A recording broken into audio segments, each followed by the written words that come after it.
And welcome to another episode of Preparing for the Unexpected. I'm your host, Alex Fullick, and as always, we like to talk about things related to business continuity, disasters, chaos, coronavirus, anything that puts your life, safety, your companies, your communities, your homes in jeopardy, and anything that's relatable to those subjects. Today, I want to talk about something that's been around for quite some time and continues to be a problem for many people uh, in our disaster industry, and that's executive buy in. I have to admit, for a long time, it was a big item for me too. I always thought I had to go to executives to get approval on everything. But then, after many years, and even in my project management career, I shouldn't be going to executives every 5 minutes for approval. Please, please allow me to do this. Please, please, I need your approval for this, to do that, to document this, to go here, go that, do blah, blah, blah, whatever. Firemen don't ask for permission to put out fires. A doctor doesn't ask to save someone's life.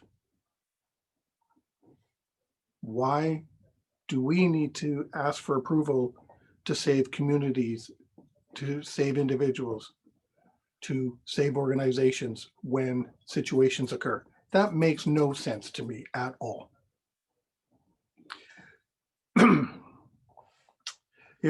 Many believe that having a big binder, I'm sure you've seen them, 700 pages or more of nothing but maybe action steps.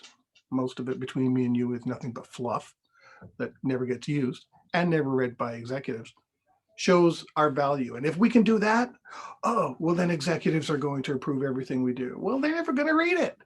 They don't have time for that kind of stuff. I think the adaptive BC book kind of says it well here. And I wrote it down underneath here so I remember exactly what the 3 points were. When it comes to executives, executives want to talk business value, right? Two, executives are pressed for time. They're not available all at your beck and call for approvals. A lot of them are traveling and they only get to meet up themselves once a month, maybe every 2 months, or less even. Who knows? They don't have time for all of that. And third, executives want to hear and see value. They want to see you doing something. If you have a problem, you don't come running to them to fix it unless they have to make a key decision, of course, a major expenditure or something along those lines. But if you need to book a meeting with someone, don't be asking them for approval. Go and do it. I don't know if people know Regina Phelps, but she's kind of a rock star in the industry. She knows a lot of people, has been around for a while, quite knowledgeable. But she says, use covert marketing to get executive buy-in. If you see them in the hallway or you're stuck in an elevator, because that's the way sometimes it feels when you're standing beside, the top woman in the company, standing right there, you just say, hey, such and such incident happened and this is what we did, we fixed it for you guys. It might not have made your table because we were able to deal with it. Oh, that's excellent. She may be so happy to hear that kind of stuff, and then go back to her meetings, to her reports, and say, hey, I heard such and such happen, we dealt with it. That's great work, team. We're showing our value. That's how we get our buy-in. Learn the language of leaders. you know Instead, we talk the number of plans, and how many audits we passed. Well, what's that do? All that is a check mark on somebody's action list. Well, that doesn't mean anything. I'm not a big fan of uh, audit being in charge of our responses in organizations or communities and things like that. What does it mean? You can have the biggest plan in the world.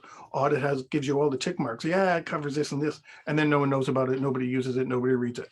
And the very first situation you have, you can't use the plan anyway because you didn't cover that specific scenario. Well, then what's the point, right? Sometimes I think begging executives for buy-in means maybe we're not as comfortable in our role as we think we are. Maybe we need them to stand beside us, put their hand on our shoulder and say, okay, go forward, do what you need to do. Maybe we're a little nervous about doing that. Perhaps not. I'm not. I used to be. I used to be. I've been doing this for 22 years. I used to be nervous about approaching vice presidents and presidents. But the one time I told a president quite a few years ago, when he asked me if we were prepared for a disaster, and I turned around and said, no, I didn't have to ask for any buy-in after that. Let me tell you, they were right behind me. Everyone wanted that fixed. Be honest, and just do what needs to get done. Document what you need to be done. Give them a report that says this is what I'm doing. Only one slide. These are the challenges, and if you need them to make a decision, this is what I need you to decide. Vendor A, B, or C. If that's one of the questions you need from them, of course. I'm not saying it will be, but it could be one of the ones you're looking for. And let's face it, we're always asking for their buy-in and support, but somebody on that team, someone in that organization, someone in that community leadership is already responsible because they had made a decision to hire you as a contractor, a full-timer, a consultant. They've already made that decision. They've already spent the funds to get you on board to help them do what needs to get done. So that means there's already buy-in. So why are you going to skip all these different levels and try to get right to the top and say, I need you, please, please, please, please? That makes no sense. And the other challenge that executives have is that they get told what to do by some of these standards and guidelines that are out there right now that many of us follow. And I'm not saying any of them are bad. I've looked at all of them. I've used the best pieces of everything that I can get my hands on to help. So if anyone comes back and says, hey, you're knocking standards, I'm not. They're all good because they were all developed for a reason, with a specific purpose in mind to address key points that may not have existed in a previous one. But if we're hired to do, doesn't that mean we just need to action and go forward and start delivering? We have their buy-in. We only need to go to them really when we have a challenge that can't be addressed within our realm, our sphere of influence. That's when we go for them and say, hey, Madam President, I need such and such. Mr. VP, I need a decision on XYZ. That's when. Otherwise, we've always got their buy-in. Do you know any mayors, presidents, prime ministers, governors, premiers, any position of leadership who don't want to see themselves, their communities, their organizations, their people be successful? If there are, those people don't last in those roles very long. They're usually gone, voted out or fired or promoted sideways. So, buy-in has always been there, but it's up to us. It's not the fault of executives themselves. It's our fault. Those that are creating these plans, we've got to start showing value, and we have to start showing action.